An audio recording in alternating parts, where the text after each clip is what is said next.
Nah, soal nomor 1 bagian yang C, titik pusat massa merupakan titik di mana massa benda seakan-akan terkumpul.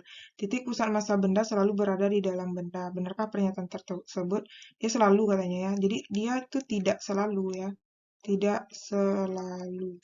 Nah, jadi kalau misalnya kita lihat ya titik berat apa namanya? Titik pusat massa ya, titik pusat massa itu sama dengan titik pusat apa namanya tuh titik berat maksudnya ya, titik berat.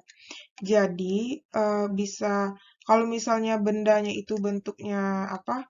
Simetris gitu kan. Nah, misalnya ini suatu benda, dia kan suatu benda itu semua partikelnya itu kan berkumpul dalam satu eh, benda gitu ya. Jadi untuk menentukan dia beratnya kan bisa di tengah gitu kan, karena dia terkumpul di tengah. Nah, tapi kalau misalnya suatu benda itu apa namanya, dia tidak misalnya kalau bendanya beda gitu kan, kayak kita contohkan itu bumi dan matahari. Nah, bumi dan matahari itu apa namanya tuh dia itu titik pusat masanya nggak sama ya.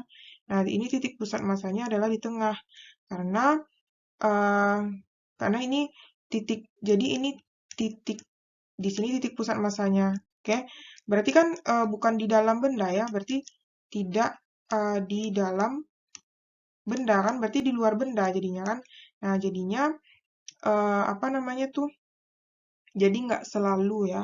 Jadi intinya adalah dia tidak selalu eh, di tengah-tengah benda. Jadi bisa juga dia di luar gitu. Oke, di luar benda ya.